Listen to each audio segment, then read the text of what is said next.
Hi viewers, this is Karuna. Back to my channel. Friends, like all my previous videos, today also I am giving an information around the world through this bulletin. Brazil has become the world's second hotspot for COVID-19 cases, reaching 13,68,195 cases with total of 58,314 deaths. 19 people were killed and 6 others were injured in an explosion at a medical clinic in the north of the Iranian capital, Tehran. Hong Kong police made their first arrest under a new national security law imposed by China's central government, arresting at least 2 products Wednesday for carrying flags and signs for calling Hong Kong's independence.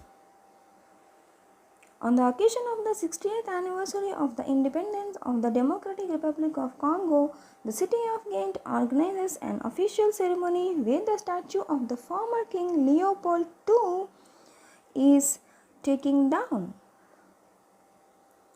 Israelis are waiting word from PM Benjamin on his prospective plan to annex part of the occupied West Bank, a move that risks inflating regional tensions.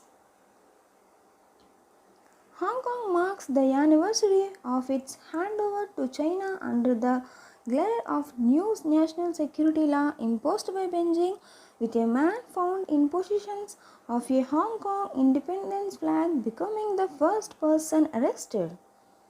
European aircraft maker Airbus says it is planning to cut around 15,000 jobs worldwide, 11% in its total workforce, in response to the gravest crisis the industry has ever seen caused by the coronavirus.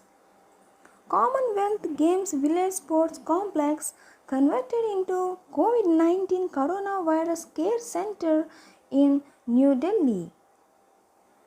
We are now having 40,000 new cases a day. I would not be surprised if we go up to 1 lakh a day if this does not turn around, warns top US infectious disease expert Anthony as he testifies before the Senate. Locals are returning to Barcelona's beaches but with additional security measures in place. Since June 8, the number of people on the city's most popular beaches has been monitored by 18 sensors. Brazil's Senate approved a bill governing rules to fight fake news, with Senate head David saying it also guarantees social media transparency. The bill's main text was approved by 44 to 32 votes. The Federal Communications Commission formally designated Chinese Huawei Technologies and Co. ZTE Corporation as posing threats to U.S. national security, a declaration that bars U.S. firms from topping an $8.3 billion government fund to purchase equipment from the companies. In its recent notification, CBSE has notified that students of class 9 and 11 who fail in their exams will get the opportunity to appear for the exams again and improve their final score.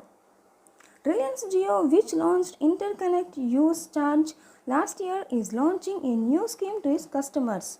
The new prepaid plans are available under the fair use policy limit. As part of this, Jio offers 12,000 minutes of talk time to networks. However, Jio will charge 6 paisa IUC on calls made to other networks once this limit is reached.